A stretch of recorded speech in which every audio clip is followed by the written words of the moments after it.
Did you know that there's a part of your mind that's listening all the time?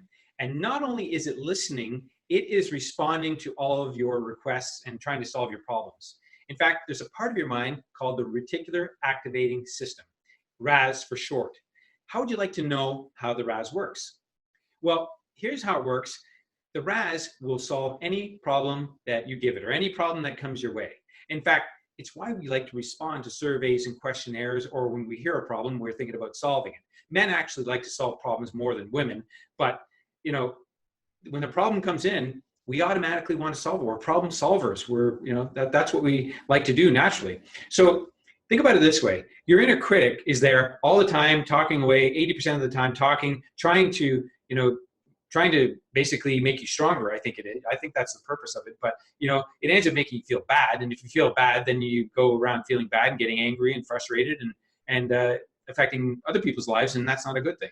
So how do you shift this with the RAS? How do you shift your critic to a coach with the RAS? Well, you learn to ask yourself better questions, because if you ask yourself questions, the RAS will try to solve them. So if you say to yourself, what can I appreciate about myself today? What did I do for myself, or maybe even for others, that I can appreciate about myself today that will make me feel good? Or what can I do today to move towards my happiness? What simple step can I take today towards my happiness? What simple step can I take today towards being a better parent, a better teacher, a better father, a better husband? Ask these questions of yourself. And guess what? Your mind will start to work on it. And it will be so busy working on that, it won't have a chance to work to criticize yourself. It won't say, I'm stupid or I'm not good enough or I'm not smart enough. It won't have time, because you're filling it full of questions and problems and challenges that matter to you, that are conscious, that are consciously in your sight and what you're doing. So think about it from that standpoint. So what I'm going to do for the rest of this month is I'm going to ask myself questions every single day. This is part of the 30-day journey. I've been doing this already, but I'm going to do it for the rest of the month as well. And I'm going to tell you how this works. But I'm going to ask myself really high quality questions that are going to move me in the right direction.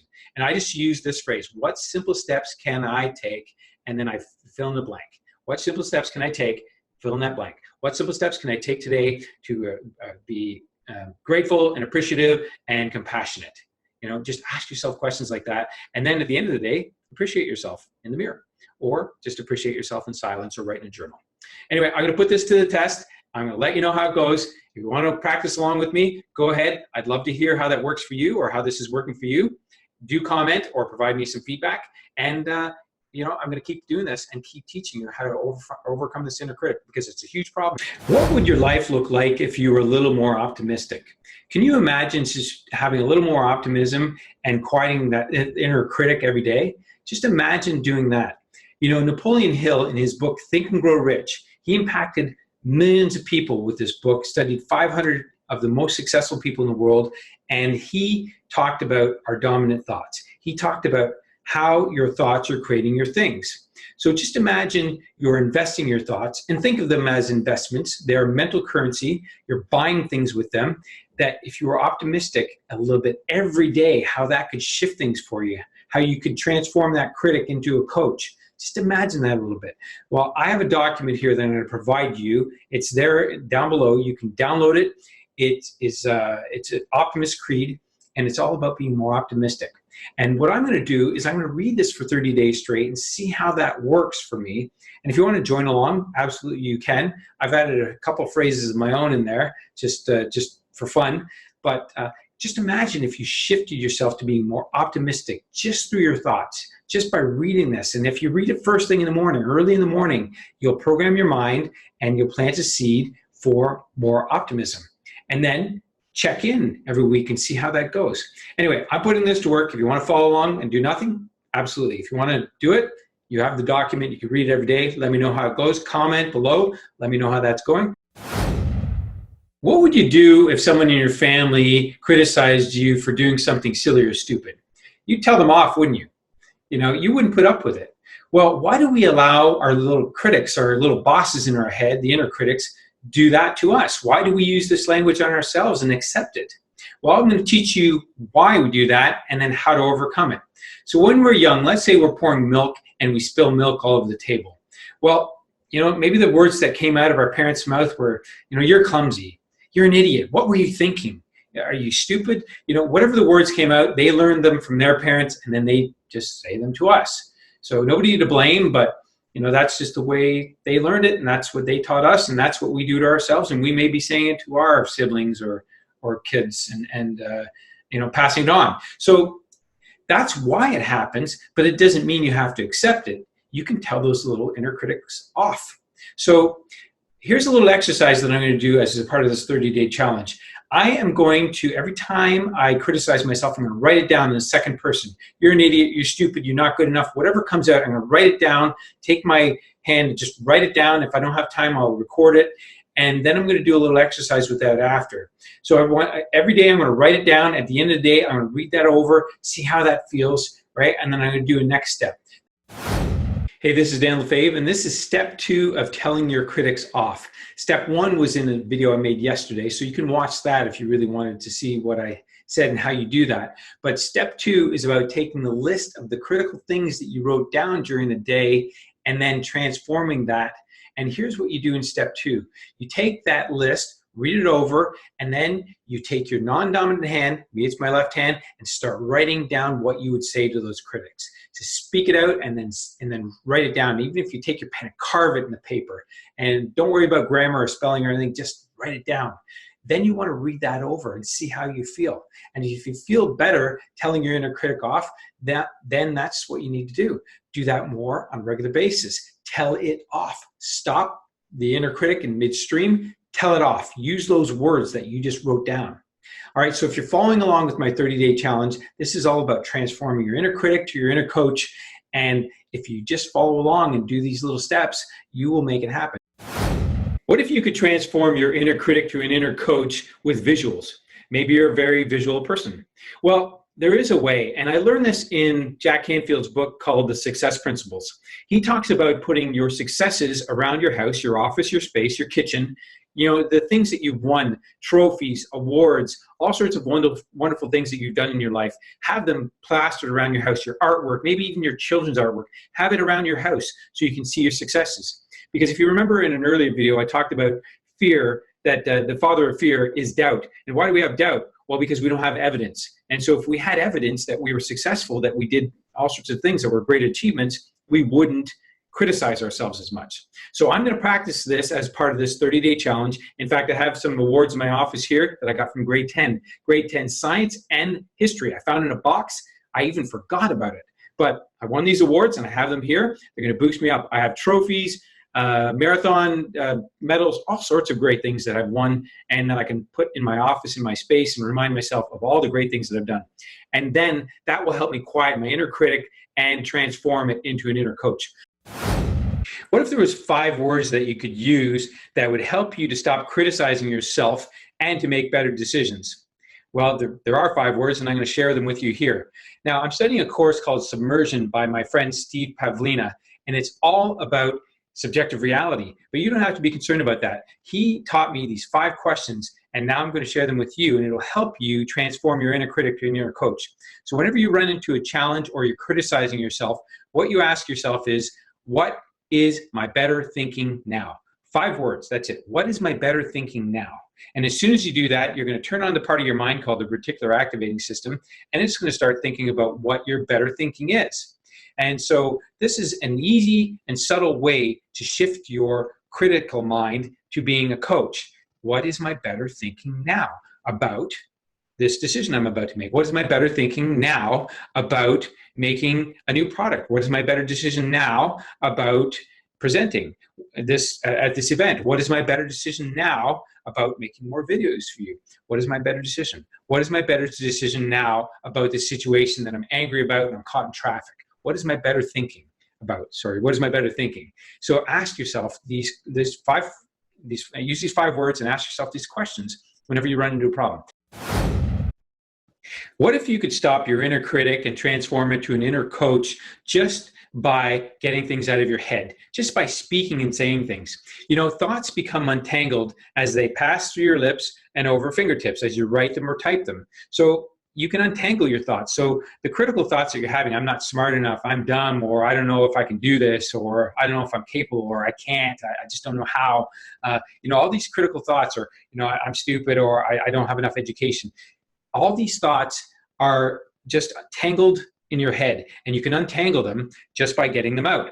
So I'm going to give you a practice that I learned from a mentor of mine, and he's got a great course called Lifebook, and so he's talking about creating a stop-do list. This is a course that I just took recently, and you write the stop-doing list, and you could say whatever you want on there, whatever you're being critical about yourself, not saying the right thing or not doing the right thing and making the right decision.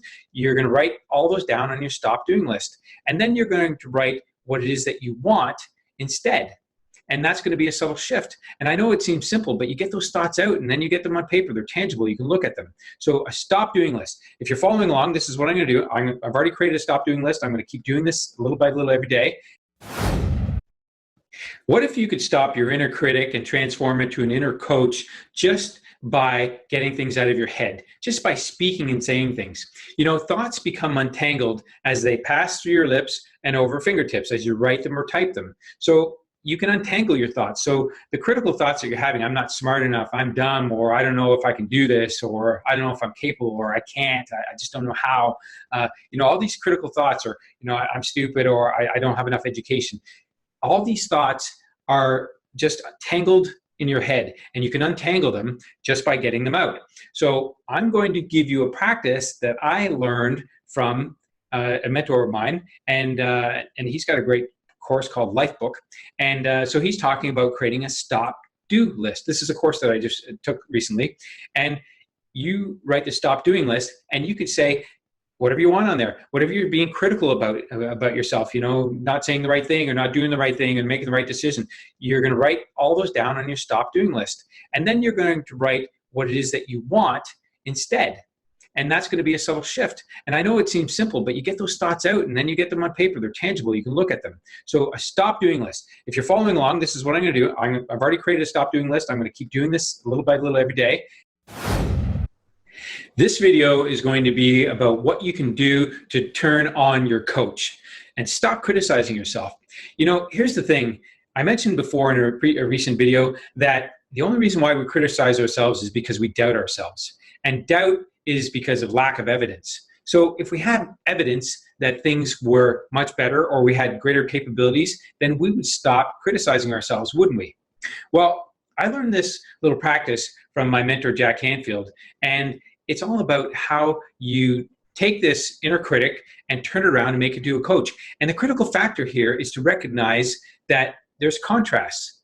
There's contrast, right? So the contrast is you're talking to yourself in a negative way. You're getting negative results. You're not moving ahead. You're feeling bad. Maybe every day you're not feeling happy. If you get to the end of your day and you don't have something you can write down that made you happy, you're on the wrong track or the wrong path. So it's noticing this contrast. If you can recognize that there's something up and there's contrast, right? It's like, you've had some really good times maybe early on in your life, but now you're really negative and you're doubting yourself, and maybe you're getting older and you're more skittish and more afraid, Maybe it's just recognizing that little contrast, noticing that you have the power. You had it one time, maybe you need to reclaim it, and you just need to shut down these old patterns of thought. So the challenge here is to recognize the contrast. And when you recognize the contrast, you can ask yourself questions and seek an answer. It's not like having a problem and needing a solution. So ask yourselves questions and seek an answer, and then see that contrast. What would your life be like if you didn't go around criticizing others and yourself? Carl Jung said that until we make the unconscious conscious, it will control our lives and we will call it fate. And he is so right. Research has shown that 96 to 98% of our results, behaviors, and actions come from our subconscious mind.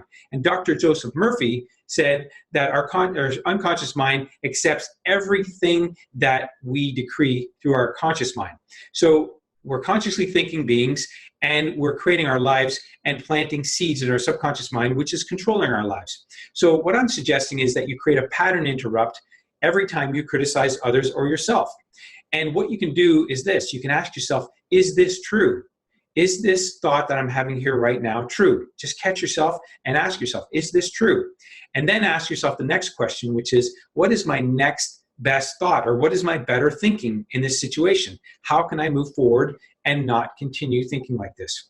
So what is my better thinking about this situation, about what I just said? So if you can just do that, as an example, the other day I caught myself thinking, that was stupid. I broke the glass on my garage door. That was stupid. So instead of saying that, I said, whoa, wait a second, is that true? Or was it just a less than brilliant experience, a less than brilliant accident?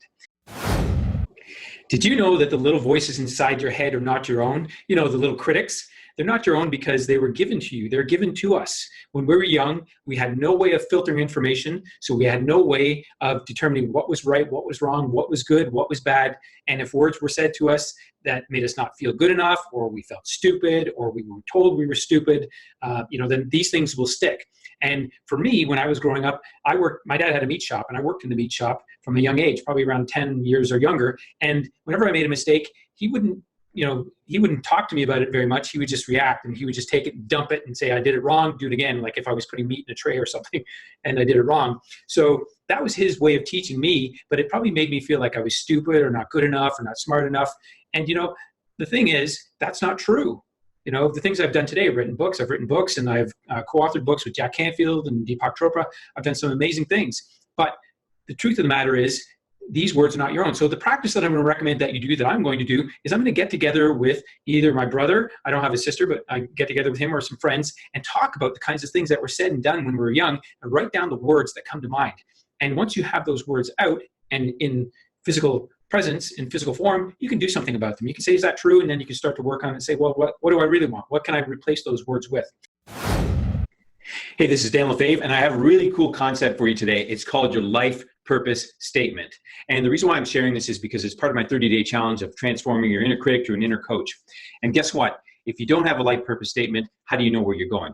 But if you have a life purpose statement like I do here, then it's something that you can read every day and think about every day. And then you don't have time to criticize yourself because you're so busy living out your life's purpose. You're so busy focusing on and seeking the ways to live your life with purpose. So what I'm doing as a part of this 30-day challenge, and I recommend you do if you want to follow along, is to create a purpose statement like I did here, and then put it where you need to have it so you can read it every morning and every night. So I have mine on my nightstand, in my office, and in my bathroom. I have it in all three places. So no matter where I am at night or when I'm getting up in the morning, I read it first thing. I read it, I imagine it, visualize it, see myself living out that purpose, feel it, and then I go on with my day. Same thing at night. I read it at night just before I go to sleep, because everything that I put into my mind at night, especially at bedtime, it gets multiplied by 6 times because you're unconscious. Your subconscious mind takes over.